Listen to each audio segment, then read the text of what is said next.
Brian Barnett is just a regular guy. He's not a doctor. He has no legal license in any field of mental or emotional health. Brian Barnett merely shares the insights he's gained from his personal experiences for anybody who may choose to use such information as he or she personally chooses, while accepting full responsibility for his or her own individual thoughts, feelings, behaviors, and actions.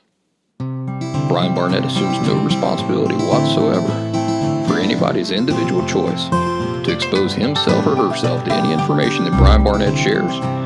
And by listening to this program, you're acknowledging that you, and only you, are responsible for your own thoughts, feelings, and actions. Happy Thursday, everybody. Welcome back to The Last Symptom Podcast. I'm Brian Barnett, the creator and host of The Last Symptom. It's 19 bazillion degrees here today, and it's been this way for about the past week. Hotter than a devil's nutsack, you might say. Everybody in their right mind, myself included, has been staying pretty close to the air conditioning whenever possible. I hope that wherever you are, it's cooler, or at least if you're in a place where it's just sweltering all the time, I hope you enjoy that sort of weather. In last week's episode, at the top of the show, I teased you all with a story of a big mistake I made here recently, and I told you I was going to tell you about that story and how I handled the situation, what it all meant, and all that stuff. And then I stood you up. At the end of the show, I never gave you the story. Well, as a matter of fact, I did record that story last week. I recorded the whole thing. What happened was that when I went to edit the show, the material that mattered most for last week already went an hour. And so with that story in there, the show would have gone over time. It would have gone into like an hour, 20 minutes, hour, 25 minutes, something like that territory. So I chopped her down. I like to keep these shows right at about an hour whenever possible. So what I decided to do was just to take that whole story. It was already recorded and everything, and just bring it into this week. So that's what I'm going to do. We're going to talk about that here in a little bit, but we've got some other things to talk about. What will happen is that about 30 minutes into the show, 40 minutes into the show, all of a sudden you're going to see everything change. My shirt's going to change. I'm going to look younger and more attractive because that'll be me from last week. And then that will close out the show. I might record a little thing just to say goodbye before we do that. Before I get into the big story about my big mistake, what it means, and how I handled the whole thing, let's do the announcements. That way they're out of the way, and then we don't have to worry about them again until next week. And just like last week, I'm going to keep it nice and brief. TheLastSymptom.com.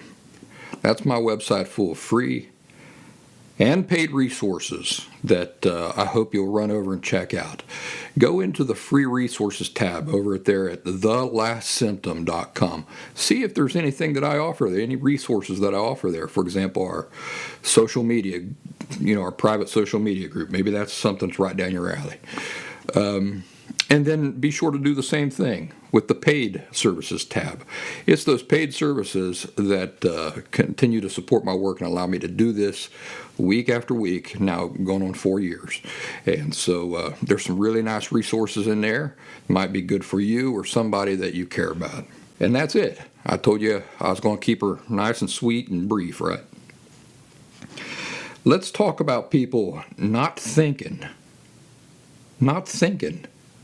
Because science makes them dumber. Yes, you heard me correctly. Science makes most people dumber. Now, that's not necessarily true because science is only as good as it can be in the hands of the person with the proper insight, the proper intelligence, and those sorts of things. But I'm just saying it that way because it's easy. Science makes people dumber. I'll tell you why that is. It's because people many people put so much emphasis and authority on quote-unquote science that they then believe that no thinking is required on their part once science has claimed a thing. You can almost predict with certainty when you've run into a person like this, because they begin their arguments with science has proven, research has shown, or the results of such and such a study say, ... Now, is there anything wrong with those things on their own? No, but you're going to see why it's bad in the wrong hands. Why that sort of thinking and reasoning is bad when it's coming from the mouth of the wrong type of person. It's a real problem in my line of work. And if you think that I'm criticizing you, those of you who have come, searched me out and found me because you're genuinely interested in emotional self-improvement or authentic recovery from an emotional disorder, no, I'm not. You're not the type of people I'm referring to. You're not the type of people I'm referring to that are unable to think. Because I can say pretty proudly that you all are truly taking time to carefully think and sort things out, see bigger pictures, put things into context, and so forth.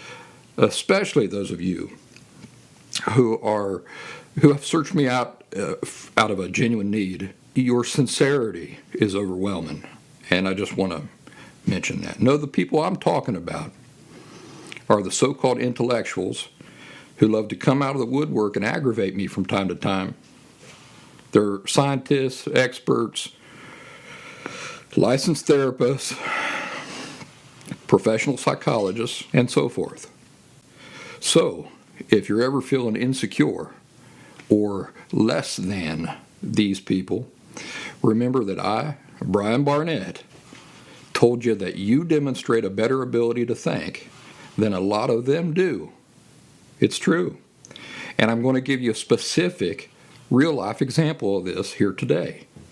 Earlier this week, on the Last Symptom Instagram channel, I posted the following meme, which is simply a quote, one of my own quotes, and it's taken from Season 2, Episode 41 of this show.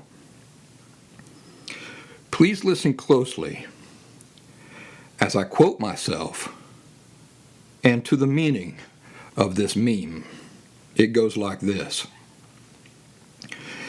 Literally anybody walking around with the same perceptions that you live with would interpret experiences similarly and therefore feel natural resultant, similar emotions in the same intensities and the same manner as you do.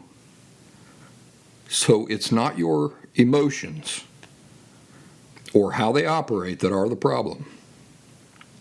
There is no such thing as some people's emotions being less stable, quote unquote, than anybody else's emotions.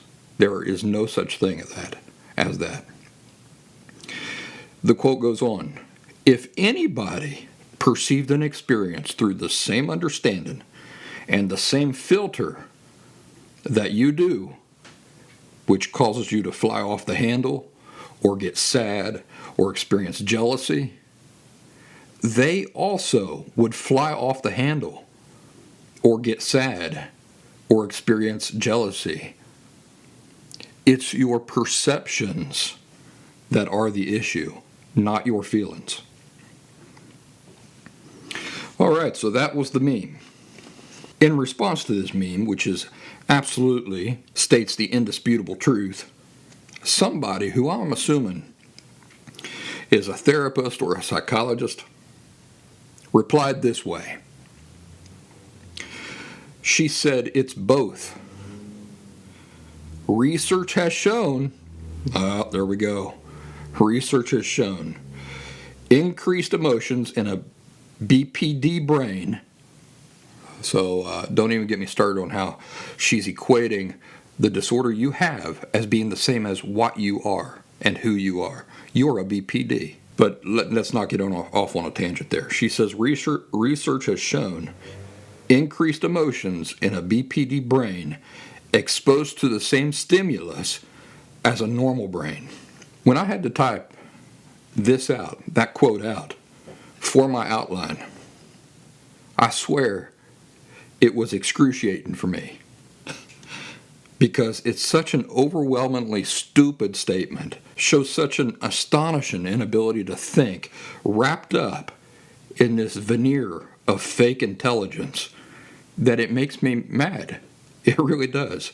I feel an overwhelming resentment that this person is putting on this show of intelligence while in reality being so lazy and so dumb that I have to take out time out of my life to explain to her why her comment is completely devoid of value and substance. It aggravates me. But I reckon there's going to be some good for other people, so I'm going to do it anyway. Do you remember her statement?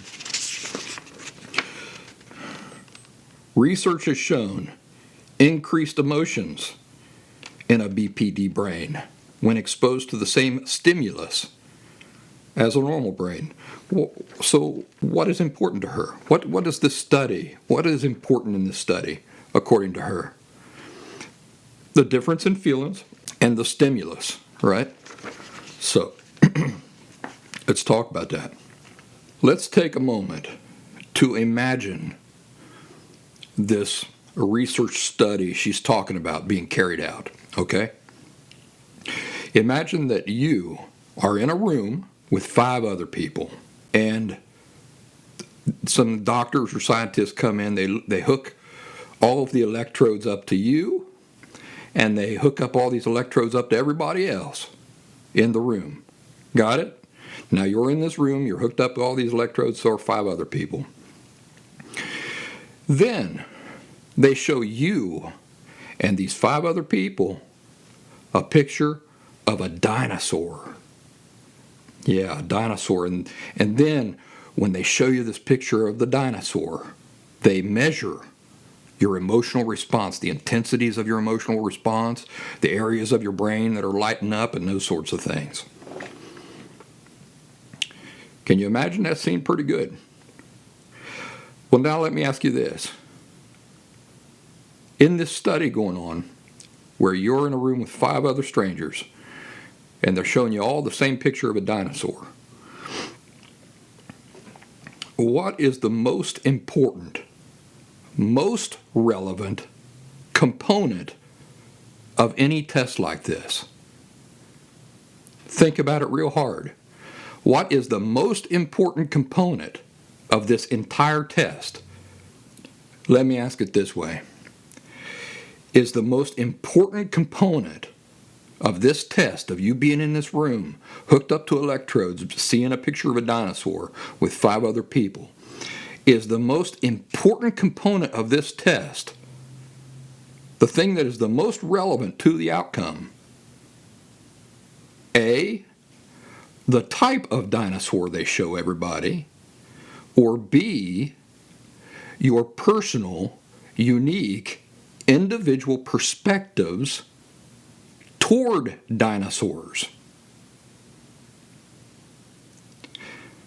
What is the component of the test that is the only relevant part of the entire test?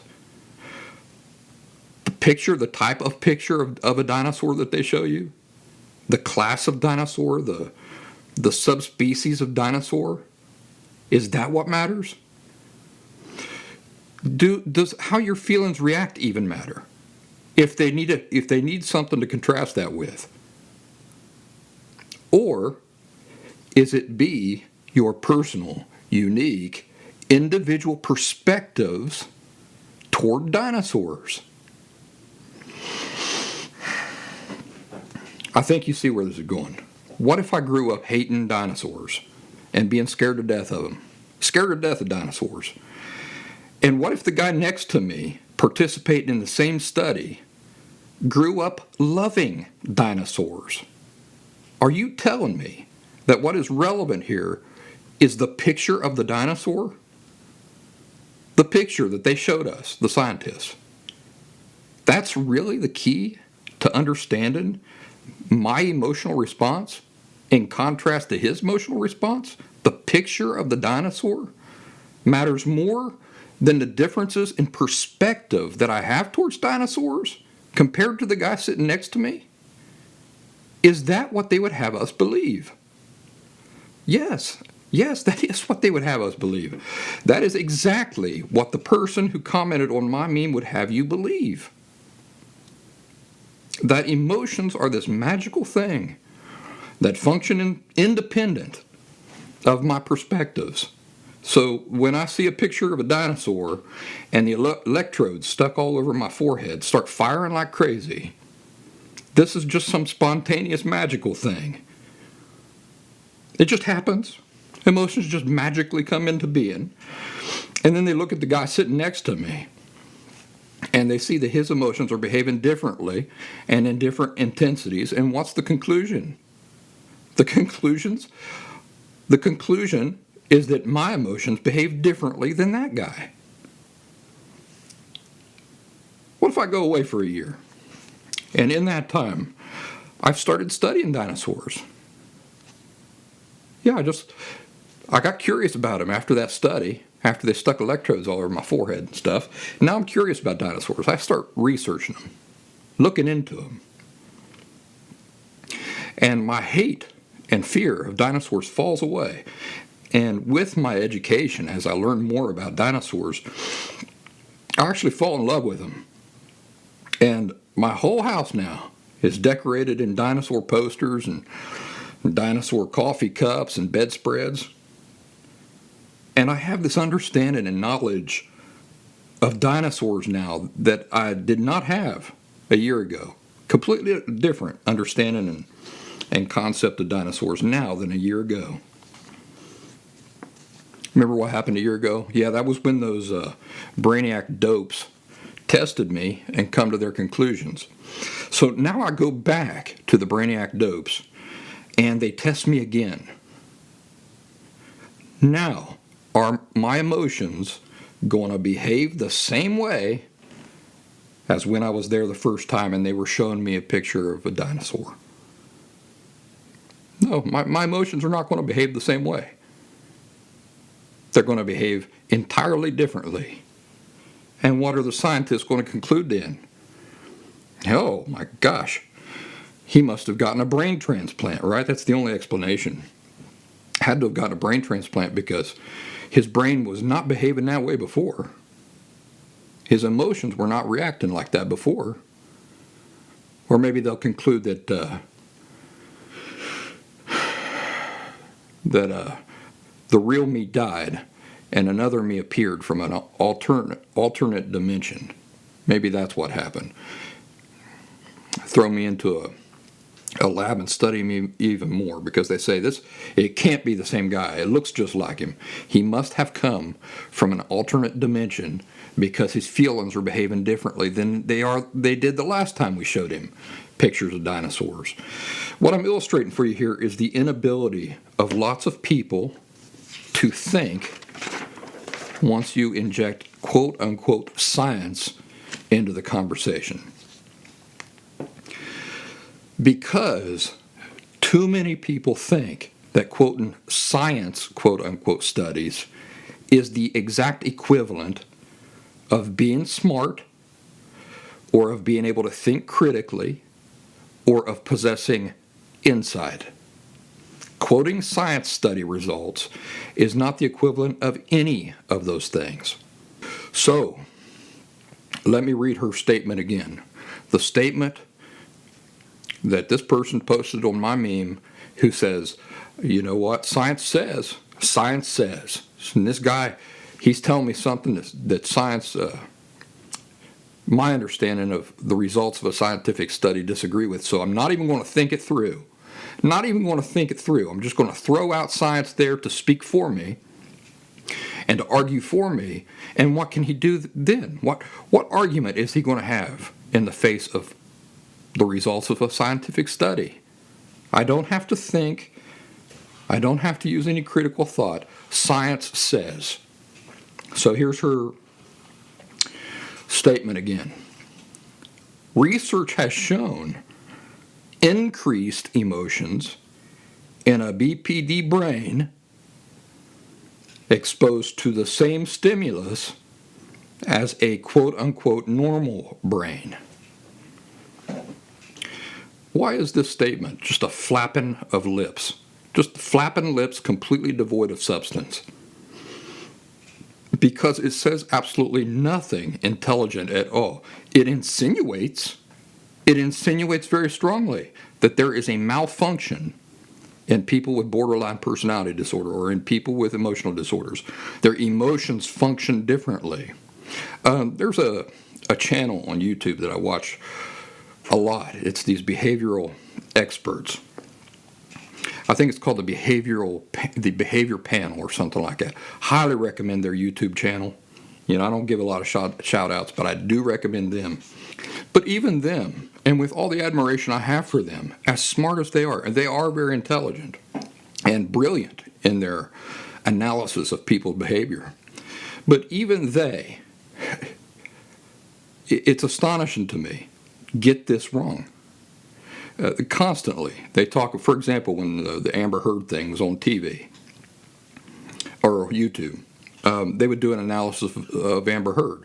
And they would talk about her emotional disorders and stuff like that. And they would say, studies have shown, science has shown, scientific studies have shown, her feelings operate this way. Well, I'm telling you again, nobody's feelings operate any differently than anybody else's feelings. And it's astonishing to me that they can't get that right.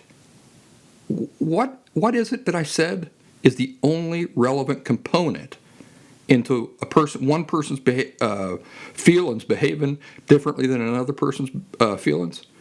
Perspectives. Whatever your perspectives are, determine the way that your feelings act.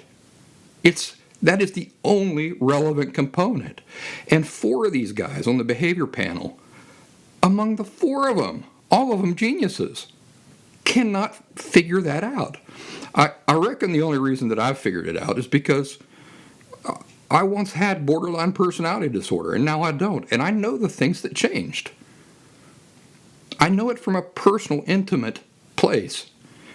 And, these folks are just reading it from a book. But still, logically, even rationally, if you give it some critical thought, it's blindingly obvious that the only relevant component is the perspectives that a person is observing a thing with. I'll give you some examples here in a minute. But this lady who posted this, research has shown, science says, on the meme, that statement says nothing intelligent at all. It says that somebody with here's what it says. It says that somebody with BPD will have emotions that behave differently than that of another person when exposed to the same thing. That's what it says. Now, why is that complete idiocy? I'll tell you why. Because that's true for every 2 people who are exposed to the same thing. Do you think that my little girl, when she and I sit down, she just turned 7. Do you think that when she and I sit down to watch Jaws, the movie, Jaws, do you think that she and I are going to experience the same feelings and the same intensities watching Jaws? Why or why not? It's pretty obvious, isn't it? Why is she more scared of the movie than I am? Is it because my feelings function differently than her feelings function? Like, inherently, her feelings operate in an entirely different way than mine do? Or they behave in an entirely different way than mine do? No. Her feelings aren't malfunctioning. And her feelings aren't operating or functioning in any way in any way whatsoever that is different than my feelings. So you know the answer. What is the only relevant component in this example and in all examples that were given? The differences between my perspectives, the perspectives I live with as a middle-aged man, compared to the perspectives that my daughter lives with as a child, a female child. That is the only relevant component whatsoever. Now, let's read my original meme again that the Brainiac was replying to. I said, literally anybody walking around with the same perceptions that you live with would interpret experiences similarly. That's another word I can't say. It's like regularly. Let's try it again. Literally anybody walking around with the same perceptions that you live with would interpret experiences similarly and therefore feel naturally resultant similar emotions in the same intensities and the same manner as you do. So it is not your emotions or how they operate that are the problem. It is your perceptions. Do you know, let me ask you this question, folks. Do you know how to take a bunch of people who share identical life experiences, identical attitudes, identical memories, identical biases, identical fears and strengths at identical stages of growth and identical maturity, identical education, and identical thinking, and identical cultures and backgrounds, and then test them to see if their emotional responses are identical in identical circumstances? Do you know how you achieve that? You don't. You don't. There is no such thing as creating that sort of groundwork for a test, because there are no two individuals who have ever lived who are perfect clones and identical in every regard. So is it possible that there has ever been a test created by scientists, no matter how brilliant they are, that demonstrate one person's emotions behaving differently than another person's feelings behave? No. Period. Period. And there never will be. Furthermore, feelings aren't some magical thing inside of our bodies that just engage or disengage all on their own, independent of our thoughts. What are perspectives? What are the perspectives we live with? They are just thoughts. What did I say is the only relevant component distinguishing one person's feelings from another person's feelings? Perspectives. Thoughts are the same thing. Thoughts, perspectives, attitudes, they're all just thoughts. That is the truth. There is no getting around it. It's the only relevant component to the entire puzzle, and so I say it again. There is no such thing as some people's emotions being less quote-unquote stable than anybody else's emotions. There is no such thing as one human being's emotions behaving distinctly from how all people's feelings behave. No such thing. It is a flat-out myth, and it is a lie being told by people who are unable and unwilling to think critically, people who are devoid of insight, and with a foolish, blind, fanatical faith in scientists to the point that they allow them, the scientists, other people, to do all of their reasoning and talking and thinking for them. They're unable. I'm not saying they're incapable. I'm saying they're unable because they're not willing. They're blind, dogmatic, fanatical. It's like a religious fanaticism that they have towards scientists. Blind them, what disallows, that blind fanaticism, that worshiping of scientists and science, disallows them to question the interpretation of certain results. In every circumstance, even if you're totally insane, think about this. Even if you're totally insane, the only difference between you and me and the way our feelings operate or function are our perspectives. Yes. Has nothing to do with the way our feelings function inside of us. It's our perspective still. Even if you're totally bat crap crazy, even if I'm totally insane and I'm hearing voices and I'm seeing dead people and I'm, hands are reaching out of the wall and stuff like that, even if I'm totally insane, my feelings are still only being determined by my perspectives of the time, right? That while I'm in that hallucination, let's say on drugs, all right? Even if you're totally drugged out of your mind, your feelings are still only behaving in conformity with whatever your perspectives are in that drugged out state. See, even my dog agrees with me.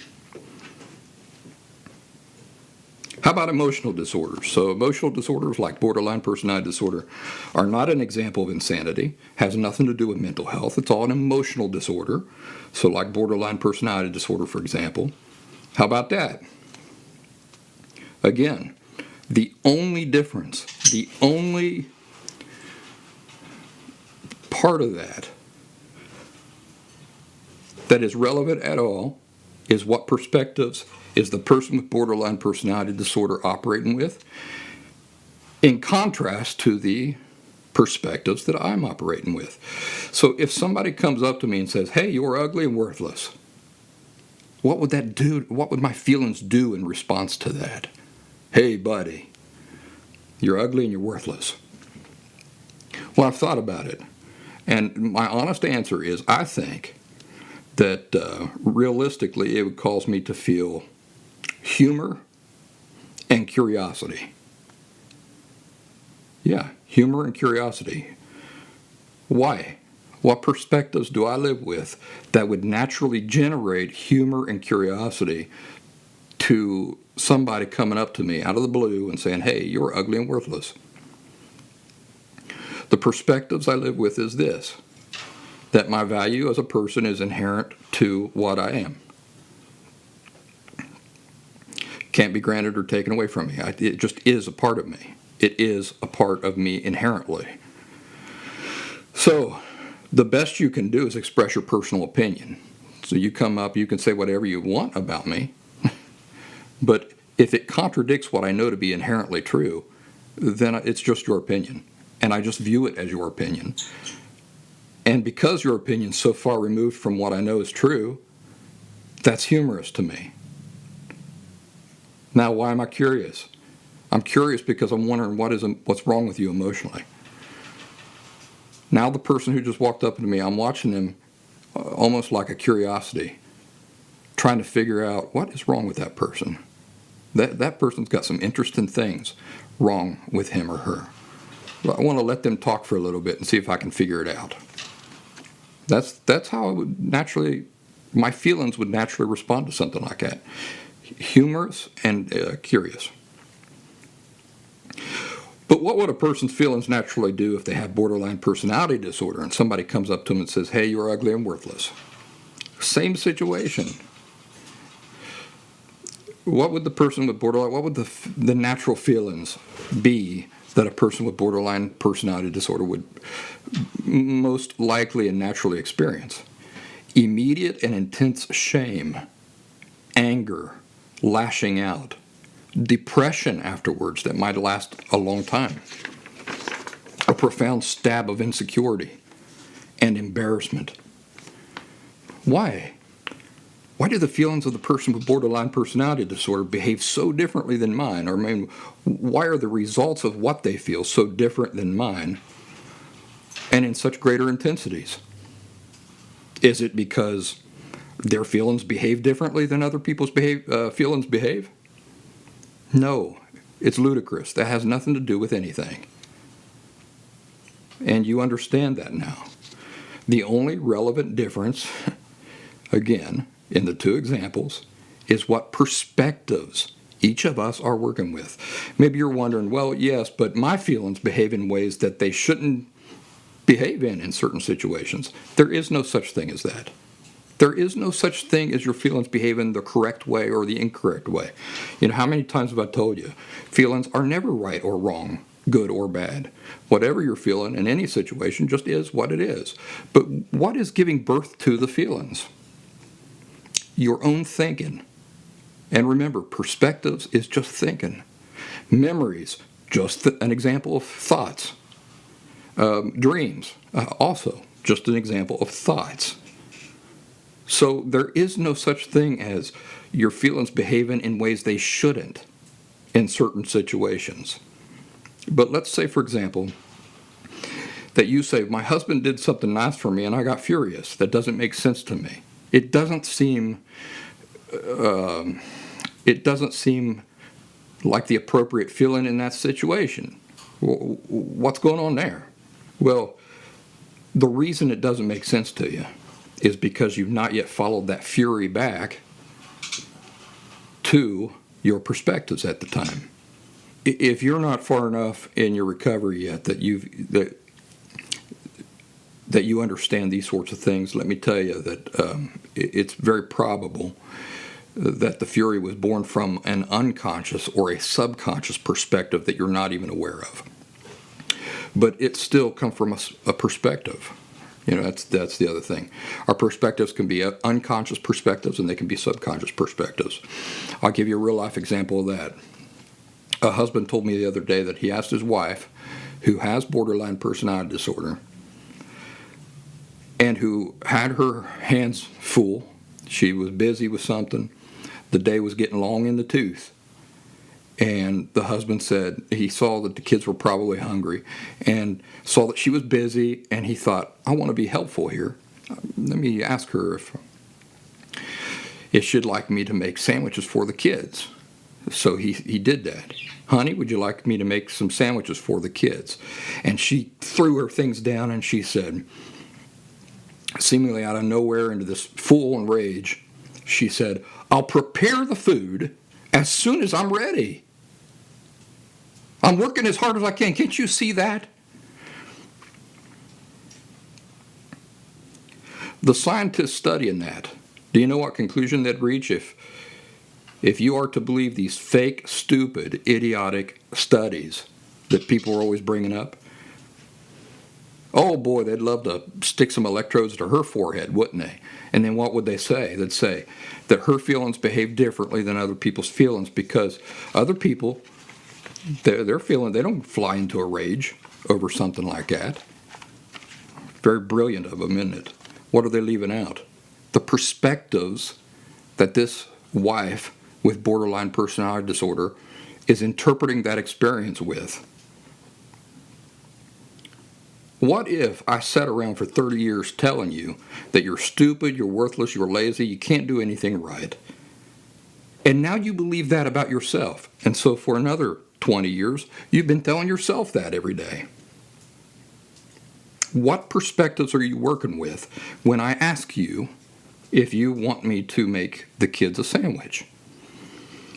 Do you hear the question, would you like me to make the kids a sandwich? No, you don't hear a question at all. What do you hear instead? You hear an accusation. Yes, you hear an accusation. You don't even hear a question. All you hear is your husband telling you, you're worthless, you're lazy, you're not doing your job, you're not a very good mother. It's an accusation, as happened in this case. Why was it an accusation for her, and why would another wife just turn and say, "Oh, honey, that's so sweet. Yes, if you don't mind, could you make them a sandwich? I'm sorry, I'm real caught up in what I'm doing." Why do the two people react differently? Because the wife who responds, "Oh, this is a nice thing my husband's trying to do," is not living with the same underlying subconscious or unconscious perspectives as the wife who is living with the perspectives that she's worthless and a terrible mother. In this real life example, do you think that the wife I'm telling you about is aware that her perspectives made her hear what was not there? Made her hear what is not even there? An accusation. No. Because the perspective she's living with, the perspectives we're talking about, this foundation, is subconscious or unconscious. She hasn't even begun to do the work yet to recognize that she lives with that thinking and those perspectives. Do you see? And do you see why it's not her feelings behaving in a different way than all people's feelings behave? Listen, if I believed that I was worthless and somebody said something to me that I perceived was enforcing that idea or backing up that idea or amplifying that idea, do you see that I'm already in pain? I'm already living in pain with these constant messages I'm telling myself. I'm worthless, I'm terrible. And then somebody says something innocent to me. Do you see how, from my perspective, I'm always waiting for that message to be confirmed. And then when it is confirmed, of course my feelings are going to react that way. Now listen, think about how now that I'm healthy, how, for example, if somebody come up and threaten my daughter's life, how would I react? How would I react if somebody come up and threatened my daughter's life for real? You better believe that I would act in an exaggerated, outrageous way. I'd be biting off noses and ears and kicking, and I'd be gouging out eyeballs, but brother, I'm telling you right now. Now let me ask you this.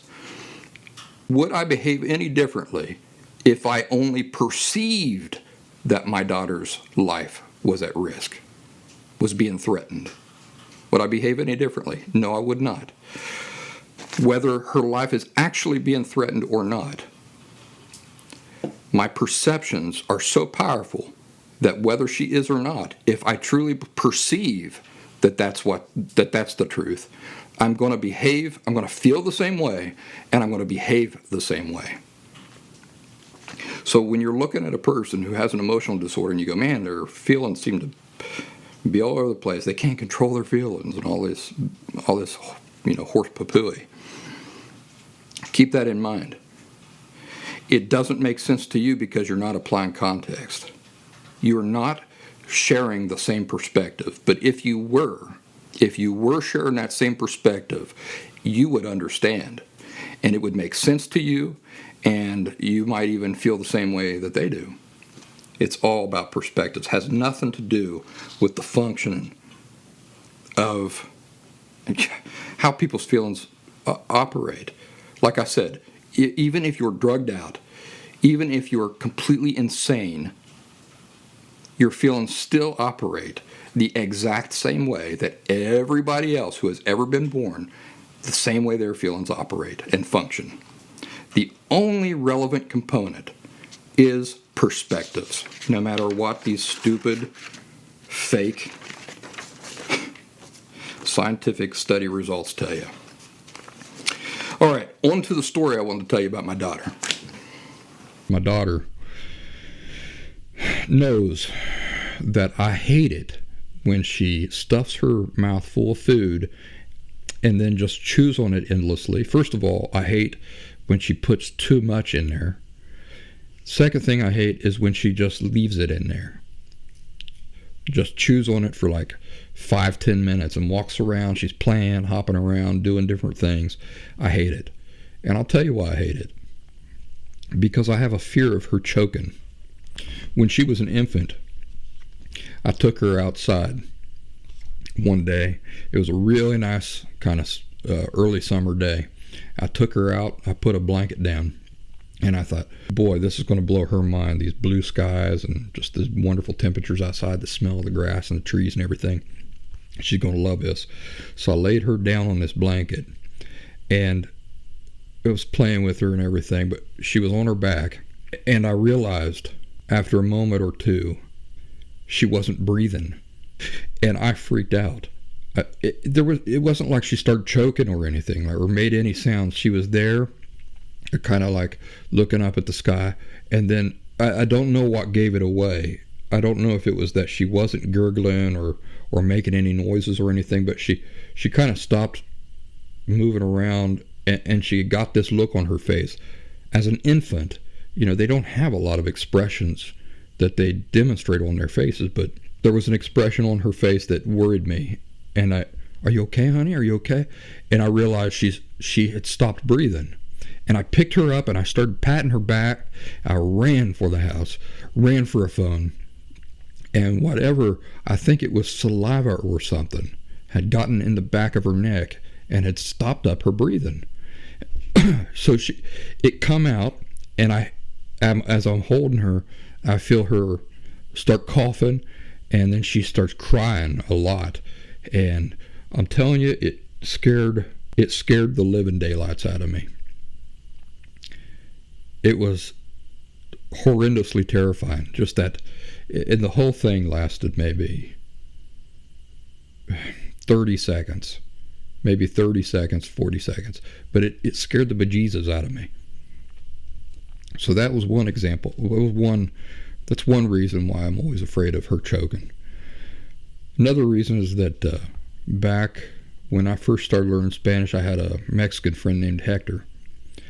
And Hector told me a story. This was when I was in my 20s, where he was by himself in his apartment, and he was eating a hamburger or something, and he choked. He started choking, and I don't think people understand that when you're choking, it's not like some air is getting through. And that's not how it works. Your air passage completely blocks. So whatever breath you had in your lungs when that happens, that's all you got. You can't call for help. You can't speak. You can't even choke out anything like, help me. You can't do it. Everything is blocked. And that happened to him. And he told me that he's running around. He tried to do the Heimlich for himself on the back of a chair. It wasn't working. So he thinks, boy, I'm going to pass out here any time. He run out the door, out into the street to try to get somebody to help him. And there was nobody around. And he come back in, was fumbling with the phone, and he was losing. This is before cell phones, by the way. So he falls down to the ground without even getting the phone, and he realizes he's blacking out.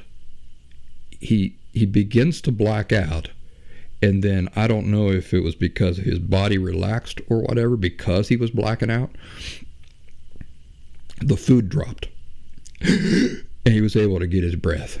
That story has stuck with me forever, and I've just thought, like, what would I do in that situation? It's worth for you yourself thinking about what you would do and having a plan already in mind. The next story is my first wife, Katrina, had a little Pomeranian dog named Shoku. And really loving little dog. But one day she had thrown down a piece of meat. I think it was a hot dog. Thrown down a little piece of hot dog, and that dog, that Pomeranian, these Pomeranians, by the way, they're little tiny like toy dogs, and they got the curly tail. They kind of look like Siberian Huskies if Siberian Huskies got hit by a shrink ray, and they're just these little tiny doll baby type dogs. So she had thrown down a piece of hot dog for this Pomeranian named Shoku, and the Shoku run up and gulped down that piece of hot dog. Next thing you know, she ain't breathing. choking to death. You could see her moving around, and there's no oxygen getting through or anything. And so Katrina started screaming at me, do something, do something. I had never in my life done the Heineken maneuver on anybody. The Heineken maneuver, by the way, is where you get up behind somebody and you squeeze them in just the right place to force out the food. But I knew the principle of the thing. I mean, I knew the principle, what makes the thing work. And it's sort of like if you've got let's say a plastic water bottle. All right, if you've got a plastic water bottle and it's empty, and you plug up the mouth of the water bottle with, let's say, a hot dog. Why not? Why not, since we're talking about choking on hot dogs? If you plug up the mouth of it with a chunk of a hot dog, you get that bottle right where, it's the most squeezable, and with a really fast and hard force all at once, you just really give it to it and squeeze that. Well, then, if you do it right, you'll have squeezed the air just right it wants to escape. It wants to escape out that bottle, and it just shoves the meat out of the whatever's stopping up the mouth of that bottle, So I knew that was the principle of the thing. And so I picked up her little dog, Shoku. I remember picking it up so its paws were sticking out. And so I was holding it up in front of me, and I was patient. I wasn't freaking out or anything. I was very calm. But I knew I had to get this right, and time was short. So I just picked her up. I remember feeling down her rib cage, down her chest. A dog's chest comes down like this, and you get down to the soft part of the belly.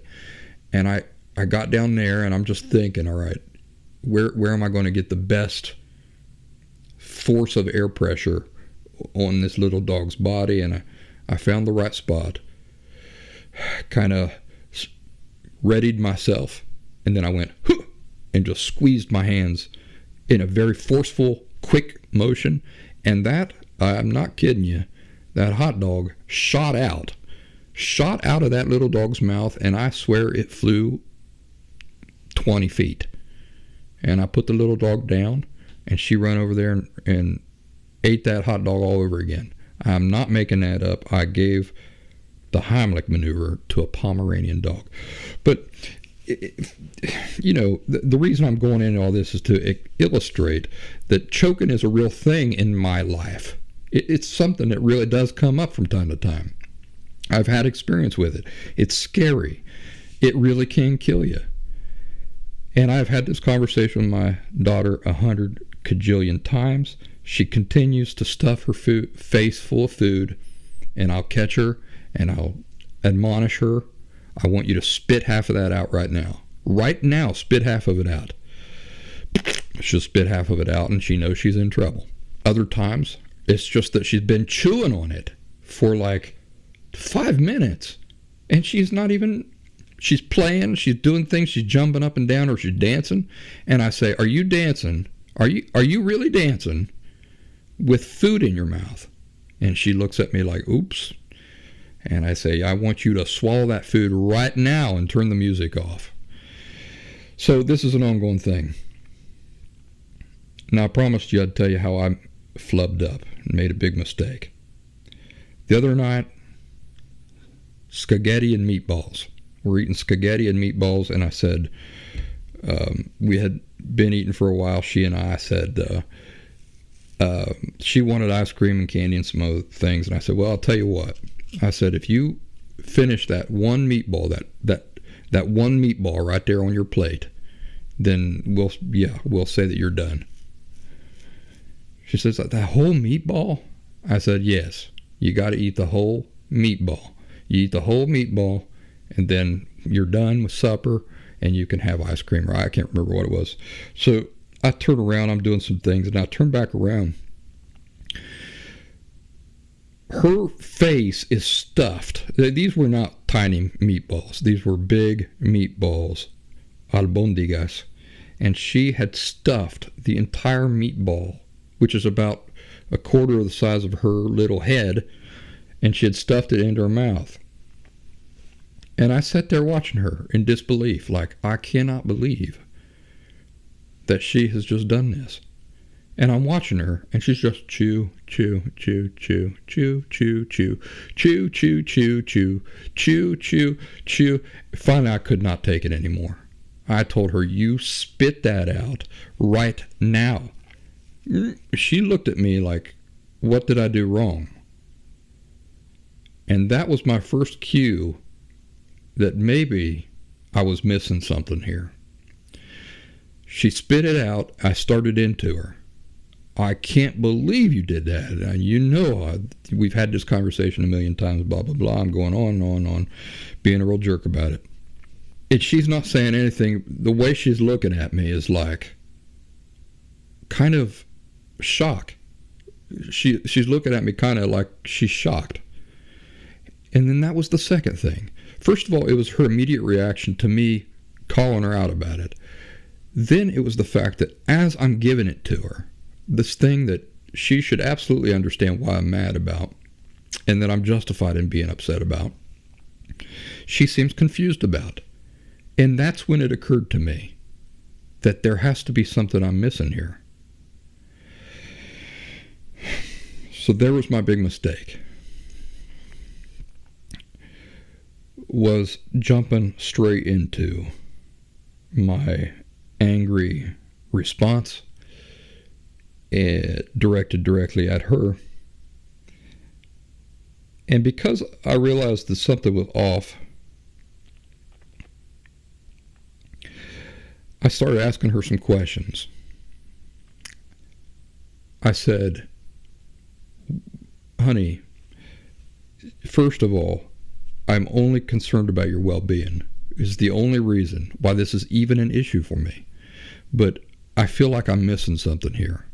And now, my voice has come way down. At first, it was elevated, angry.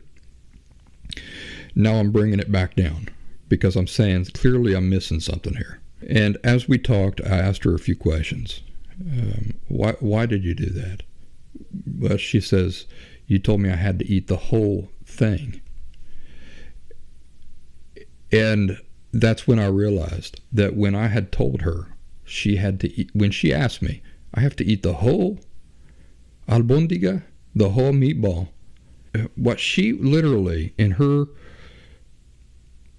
young mind, what she was asking me was like, you want me to stick this whole meatball in my mouth? I have to eat the whole thing, like all at once? And what was my answer? My answer was yes. You need to eat the whole meatball. And so now I'm answering her, and what is she hearing? I have to stick this whole meatball in my mouth. When I realized that, my anger completely went away. Now I've got context. Now I realize, and frankly, I could completely understand her at her age, misunderstanding the messaging that I was giving her. My communication, it was a miscommunication. And she's upset now. Her feelings are hurt because I started to get mad at her, and she didn't immediately understand why. Can you imagine from her where she's sitting, from her perspective? I've just told her to do something.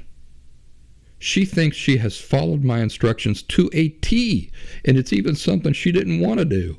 But she believes that she has followed my direction to a T, and yet here I am still angry at her. Oh, my heart broke. My heart broke thinking about that. From her perspective, I just did exactly what Daddy asked me to do. And now I'm in trouble for something, and I'm confused. I don't even know what's going on right now. All the while, she got this enormous albondiga, this meatball in her mouth that she barely fits in there, and she's trying to chew that thing. My heart broke. So we had a conversation there. I explained to her. Well, first of all, I started asking her questions like, did you think I was saying this? Did you think I was saying you needed to put the whole meatball in your mouth? Yeah, that's what I thought. Oh, my goodness, I said. So then what did I do? I said, well, I got to process this for a minute, honey. And I thought about it, and I thought about how she must have felt, and do you know how I just described to you, my audience, how I imagined that made her feel, and that confusion and everything. I said, did it make you feel like this? I said, it must have been really confusing for you, for me to tell you to put the thing in your mouth or to eat the whole thing, and then you feel like you're doing exactly what Daddy wants, and then you must have felt like this, and you must have felt like that. And she's saying, yes, Daddy, that's how I felt. That's how I felt. And I felt like this. And my heart broke some more. So I told her I should have asked some questions. I should not have just jumped to the worst possible conclusion. That I made a mistake. And that she hadn't done anything wrong. I also told her that it's my desire to be the perfect parent. That I love her so much that every time I make a mistake like that, I truly regret it, and it truly hurts my feelings because I know it hurts her feelings. And if I could avoid making any mistakes at all, I would. I assured her of that. But I also assured her that that's never going to be possible, and that I'm so grateful to her that she's patient with me, she's forgiven of me, and takes time to consider that I have her best interests in mind, even when I'm angry. So I took responsibility quickly. I was quick to consider that perhaps there was something I was overlooking. I listened to the cues I was getting from this little creature that I love, the facial expression, the look of confusion. I used that to help me pause myself and try to get more context. Even though it seemed like a cut and dry case of just the same old, this issue that we're always dealing with. And that's how it all worked out. I was quick to forgive her. She forgave me. I assured her how much I love her. Thanked her for being patient with me and forgiving me and understanding when I get things wrong. And so that's how I handled that. And now you've got the story of the big mistake I made in the last couple of weeks as a parent. And what do you think I could do if I were unhealthy? Well, I could use that to say, look what a crappy parent you are. But what do I tell myself instead? Perfection is unattainable. And I'm always going to make mistakes. How do I handle those mistakes? And by the way, you're doing a much leaps and bounds better job parenting than your parents ever did. And the quality of your daughter's personality and her confidence and the way that she interacts with life is proof of it. And also our relationship, the way we're ready to bounce back from these little things so quickly. And the underlying sense of contentment that I see my daughter living with and other people see her living with, it's that underlying sense of contentment that says that a mistake here and there is okay as long as I get the big things right. And that's what matters. So there you go, folks. I hope you enjoyed that, and I hope it helps you in your dealings with your own kids. All right, folks, that's the show. I really appreciate you guys spending some time with me this week. I hope that this show has been helpful for you. There are a lot of really good, solid points in here that I think that if an honest-hearted person spent some time chewing over these things, could have some tremendous insights that could be life-changing. So give it more than one watch or listen to as you wrap up this show, if the points made in the show were powerful for you. Take care of yourselves. Be good to yourselves. And I hope to see you back here next week. Thanks again for watching or listening. Remember the blue? It was like it remembered me too. Oh, the world I could see, and a light I could be when you come back to me. back to me, when you come back to me.